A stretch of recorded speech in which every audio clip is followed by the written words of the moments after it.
오늘 이제 잠언 1장과 9장의 결론에 이르게 됩니다. 결론에 이르게 되면서 지난 시간에 말씀드린 것처럼 잠언은 선택의 잠언을 이야기를 하면서 아버지가 아들에게 그의 성장의 그 단계에 따라서 선택해야 되는 다양한 상황들을 설정을 하고 그 가운데에서 올바른 결정, 올바른 선택을 할 수 있는 길들을 인도하는 것이 잠언 1장과 9장의 내용이다라는 말씀을 드렸습니다.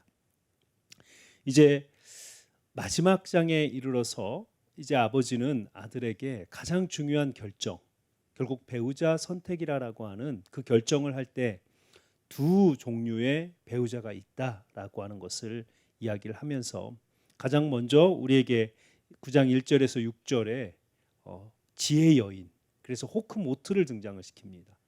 그래서 이 지혜 여인이 등장해서 이 여인이 이제 초청을 하는 거죠.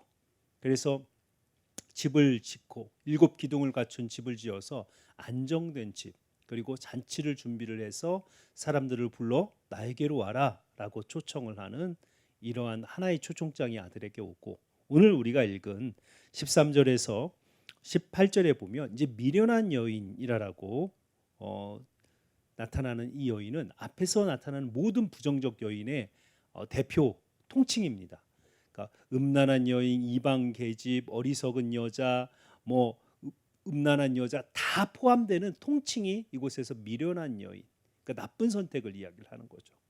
그런데 이 나쁜 선택은 항상 매력적입니다. 그래서 여기를 보면 가장 높은 곳에 자기 집에 앉아서 이 여인은 집에서 나와서, 그러니까 현숙한 여인은 집에서 기다린다라고 하는 모습이라면 이 여인은 오히려 더 적극적으로 밖에 나가서 성문에 이르러서까지 나에게로 와라라고 이야기를 하고, 15절에 보니까 자기의 길을 바로 가는 행인이라고 합니다. 자, 지혜 여인이 초청한 사람은 어리석은 자, 지혜 없는 자예요. 지혜가 부족한 자. 그런데 미련한 여인이 초청한 사람은 자기 길을 바로 가는 사람입니다. 그러니까 뭔가 이 미련한 여인은 파괴적이고 지혜 여인은 누군가를 세워주는 그러한 역할을 하고 있다라는 것입니다. 어리석은 자, 지혜 없는 자를 나에게로 와라 라고 이야기를 하면서 내가 너에게 지혜를 주어서 생명을 주리라 라고 이야기를 한다면, 미련한 여인은 자기 길을 올바로 가는 자에게 나에게로 와라 라고 이야기를 하면서 온전한 삶을 살아가고 있는 사람을 파괴하고자 하는 유혹이다 라고 하는 것입니다. 자, 그래서 이 여인의 가장 어떤 그 매력적인 그 언급 자체가 17절에 나타나는데요. 도둑질한 물이 달고 몰래 먹는 떡이 맛이 있다 하는도다 라고 하는 것입니다. 자, 여기서 도둑질한 물, 몰래 먹는 떡이라고 하는 것이 결국은 지금 이 여인이 추구하는 이 관계가 합법적이거나 혹은 누군가에게 유익을 주는 것이 아니고 도둑질하거나 몰래 하는 것, 그러나 그것이 주는 매력. 그러니까 죄라고 하는 것이 결국은 처음에 어떤 죄를 저질렀을 때의 그 두려움만 극복을 하면 죄가 자꾸 사람을 흥분시키는 거예요. 그러니까 내가 누군가를 모르게, 혹은 내가 누군가를 속였다, 혹은 내가 아무도 모르게 이 일을 이루었다라고 하는 것, 여기서 몰래 먹고 훔쳐 먹는다라고 하는 이 표현이 결국은 인간의 가장 바닥에 있는 죄성을 긁어내는 것입니다. 그래서 공개적으로 하지 못했던 것을 몰래 했을 때의 처음에 그 두려움, 그 두려움만 극복하고 나면 그것이 주는 쾌감들이 있습니다. 그러니까 그 쾌감들을 내가 너에게 주겠다라고 하는 것입니다. 지금 여기에서 보면 도둑질한 물, 몰래 먹는 떡이 결국은 지금은 하나의 어떤 육체적 관계 혹은 부부의 관계, 이곳에서 이 여인이 이야기를 할 때, 왜냐하면 결혼의 초청장이기 때문에 그런 것이지만, 결국 보다 더 확대해서 해석을 하면 이것은 결국 생활의 패턴이라는 거죠.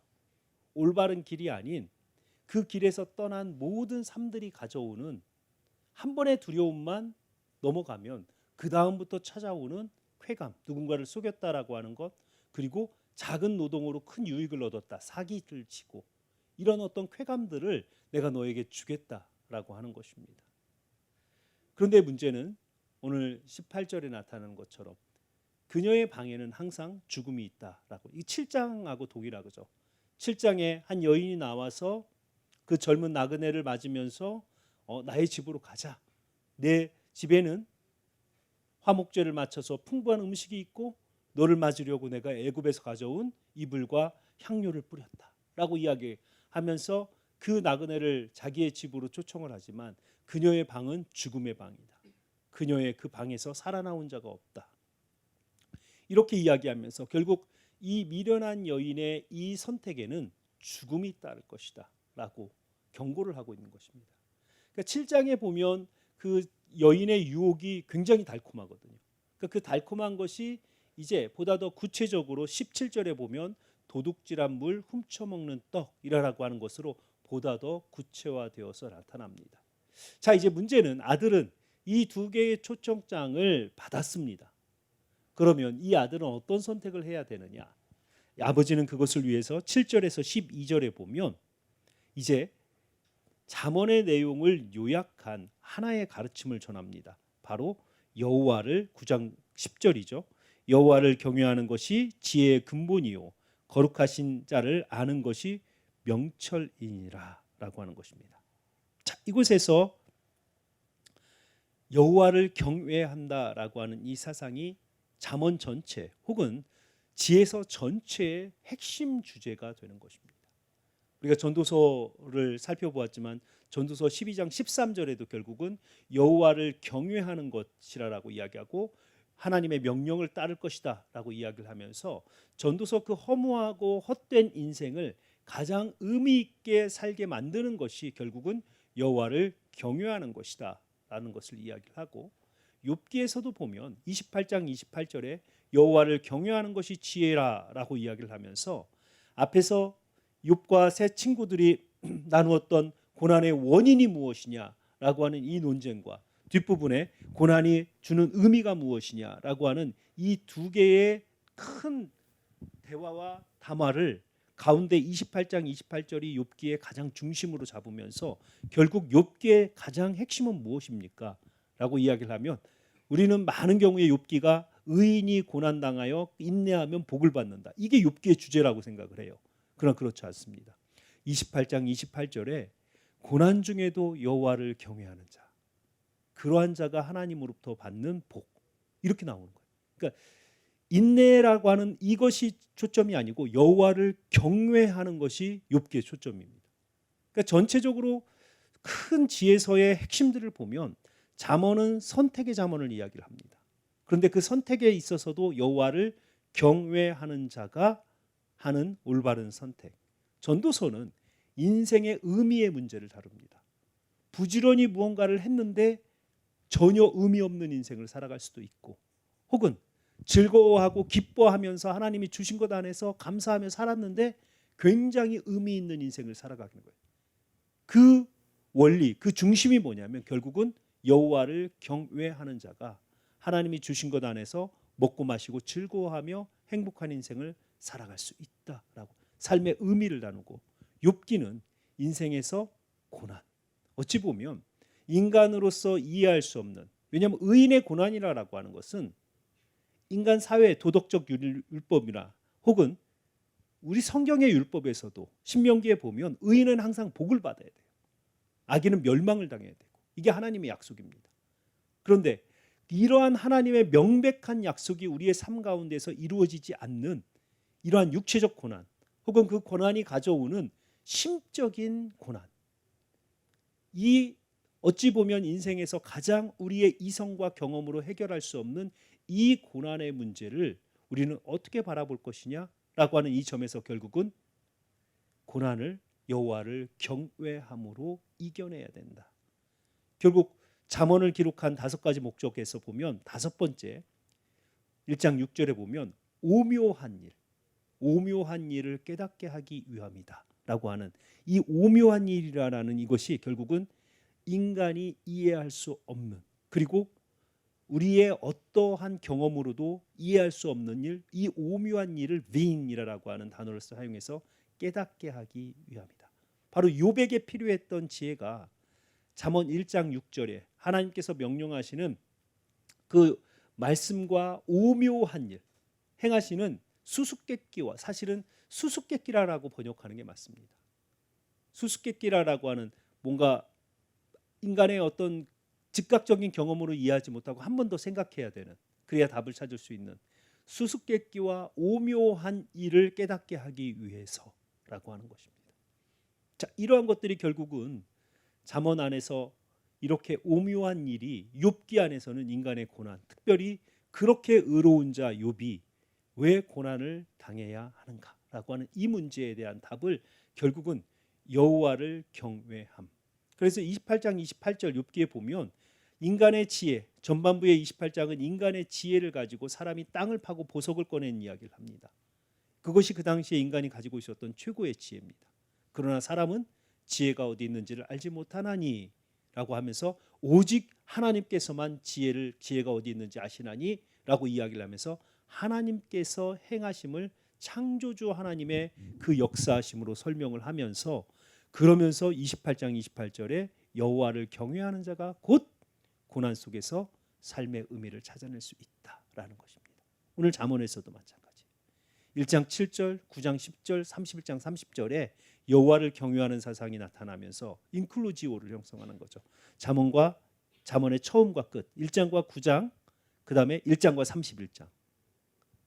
이 부분에 다 여호와를 경외하는 사상이 나타나면서 결국 여호와를 경외하는 자가 선택의 지혜에서 올바른 선택을 할 수 있다라고 하는 것입니다.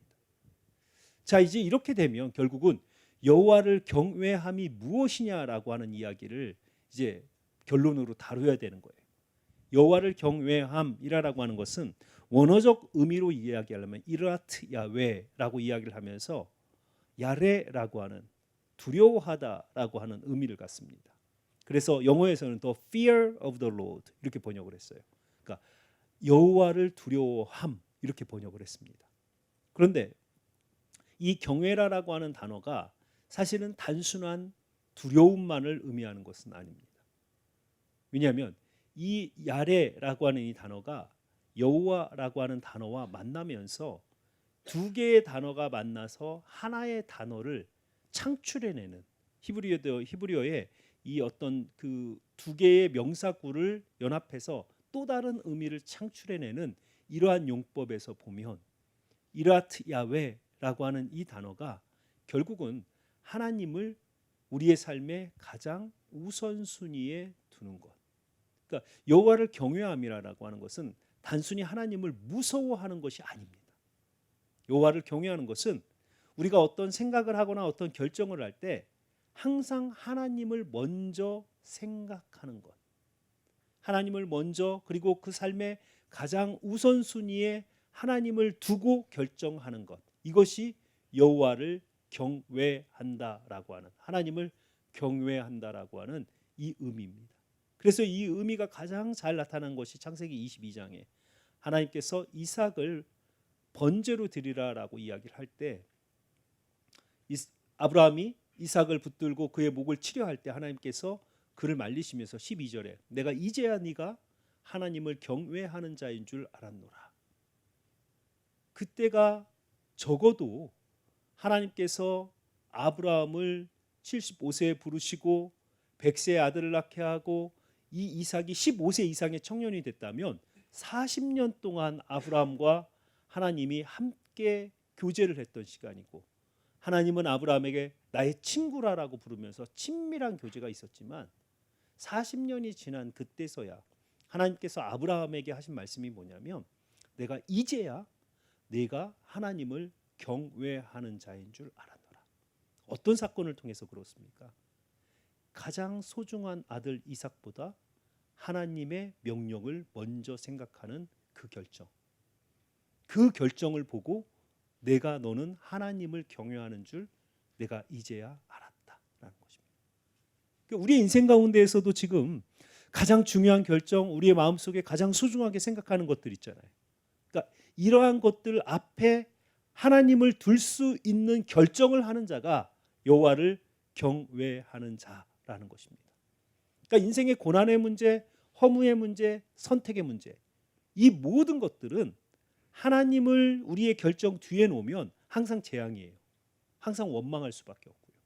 그런데 이 문제 앞에 하나님을 두면, 그러면 어떠한 일이 일어나도 우리는 우리의 삶 가운데에서 이건 하나님의 섭리 안에서 이건 감사할 일이고 이건 기다려야 될 일이다 라고 하는 분명한 하나님을 우선순위에 두면 그 다음 내가 어떤 행동을 해야 되는지를 분명히 알게 됩니다. 이게 지혜예요.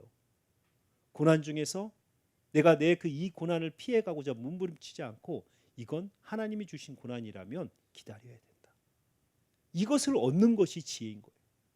삶에 굉장히 허무하고 내 삶에 의미 없이 살아가는 그런 하루가 있다면 그 하루 속에서 이건 하나님께서 나로 하여금 내가 다른 것에 혹은 다른 것에 나의 삶의 목표를 두었기 때문에 오히려 나의 삶이 그것들을 바라보면서 지치고 힘들게 되는 것이나, 그러니까 지금 주어진 것을 뒤돌아보자. 그러면서 그곳에서 의미를 찾게 하는 것이고, 선택의 지혜에서도 사람의 눈에 보기 좋은 선택이 아닌 하나님이 기뻐하시는 선택을 할 수 있는 한 번 더 생각하게 만드는 것이 여호와를 경외하는 사상이라는 것입니다. 그래서 결국 지혜서는 사람의 길을 가르치는 책입니다. 우리 인생을 살아가면서 다양하게 경험하는 많은 경험들 속에서 우리가 어느 길을 선택해야 되느냐, 이것을 우리에게 전하는 것이 지혜서입니다. 지혜서 가운데 교과서라고 불리는 이 잠언에서 1장과 9장 사이에서 아버지는 아들에게 이 아들의 성장 단계에 따라서 그가 선택해야 되는 다양한 선택의 길을 우리에게 보여주고, 그 가운데에서 가장 하나님이 원하시는 길을 선택할 수 있는 그 지혜를 우리에게 가르치십니다. 그리고 그 길에는 항상 여호와를 경외함. 우리가 인간 관계나 혹은 이 세상의 성공이나 물질이나 다양한 것들 가운데에서 가장 먼저 생각해야 되는 것이 하나님을 우선순위에 두고, 예전에 이런 책이 있었던 것 같아요. 예수님이라면 어떻게 하셨을까라고 하는. 근데 이 책 제목처럼 이 상황에서 하나님은 내가 어떤 행동을 하기를 원하실까라고 하는 이것을 한 번만 더 생각해 보면 정말 큰 죄를 면할 수도 있고 큰 실수를 피할 수도 있습니다. 그런데 우리의 마음속에 하나님으로부터 숨기를 원하는, 나의 사고에서 하나님의 이름을 내가 죄악의 순간에 딱 다다른 순간 우리는 하나님의 이름을 암막 커튼을 확 치는 거예요. 그리고 마치 하나님이 없는 것처럼 담대하게 나가는 것입니다. 그러나 날마다 우리의 선택 가운데서, 하루의 선택 가운데에서 정말 하나님을 우선순위에 두고 여호와를 그 경외하는 사상으로 우리가 무언가를 선택하고 생각하고 또 이겨낸다면 그것이 결국 우리의 삶에 유익이 된다라는 것입니다. 자, 이제 잠언 9장까지 이렇게 마치고 10장부터는 이제 이 여호와를 경외하는 사상을 가지고 선택해야 되는 많은 일들을 보다 더 구체적으로 이야기를 합니다. 근데 문제는 10장부터는 뭔가 흐름이나 질서가 없습니다. 마치 그냥 속담을 모아놓은 것처럼 다양한 그러한 잠언들이 모아져 있기 때문에 우리가 10장부터 31장까지를 살펴보면서는 앞에서 1장과 9장을 살펴보는 것처럼 보다 더 체계적인 그러한 것들은 아니고 구조나 몇 가지 중요한 잠언들을 살펴보면서 이 여호와 경외하는 사상이 실제 우리가 돈을 가지고 장사를 하는 곳에서, 이웃에게 음식을 내어주는 곳에서, 혹은 친구와 말을 하는 곳에서, 혹은 이웃집에 놀러 가는 곳에서 어떻게 해야 여호와를 경외하는 사상을 우리가 이루어갈 수 있는가라고 하는 것을 10장부터는 보다 더 구체적으로 좀 살펴보도록 하겠습니다. 어찌 보면 이제 잠언은 큰 그림, 큰 구조는 1장과 9장에서 마쳤다라고 볼 수 있습니다. 한번 쭉 정리를 해보면 잠언 1장 1절에서 7절까지는 하나의 서두의 역할을 하고, 그 다음 8절부터 시작을 해서 선택의 문제를 이야기하면서 나쁜 친구, 좋은 친구, 그리고 나서는 이 아들의 선택에 따라서 많은 다양한 상황들을 쭉 설정을 하고, 그 다음 7장과 8장에 아버지가 지금까지 설명을 했던 나쁜 친구와 좋은 친구의 예를, 미련하고 음란한 여인과 지혜로운 여인을 등장해서 어떤 여인을 선택을 할래라고 하는 그 7장과 8장의 소개가 나타나고, 9장에 이제 이 아들이 선택해야 되는 상황이 초청장으로 드러나고, 7절에서 12절 사이에 여호와 경외하는 사상이 나타나면서 올바른 선택을 할 수 있는 가이드가 마지막 주어집니다. 그런데 우리가 주목해야 되는 것은 이 아버지는 한 번도 아들을 그냥 끌고 가지는 않습니다. 길을 보여주되 이 아들이 어떤 선택을 하도록 기다려주는 거죠. 그러니까 우리가 자녀 교육을 하고 신앙 교육을 하고 이렇게 한다라고 하는 것에서 가장 하지 못하는 것이 결국 기다림입니다. 아이들에게 지혜의 길을 보여주고 그 아이들로 하여금 스스로 선택할 수 있도록 기다려주는 것, 이것이 지혜 교육의 굉장히 중요한 하나의 원리입니다. 잠언은 그것을 끝까지 보여줍니다. 그래서 아버지가 길을 분명하게 보여주되 선택은 이 아들이 할 수 있도록 그렇게 아버지는 기다려주는 그러한 모습을 우리도 바라봅니다. 우리가 교회 안에서 다양한 지체들을 섬기고 또 교회학교 또 청년 또 장년 우리 성도들을 섬기면서 분명하게 하나님의 말씀에 따라 길을 보여주되 기다리는 것, 그것이 또 하나의 중요한 지혜다라고 하는 것을 우리에게 가르쳐 줍니다. 오늘 이 주신 말씀 붙들고 우리 잠시 같이 기도하고 하나님 우리에게도 이러한 지혜를 주시옵소서. 잠시 기도하고 제가 기도하고 마치겠습니다. 기도하겠습니다.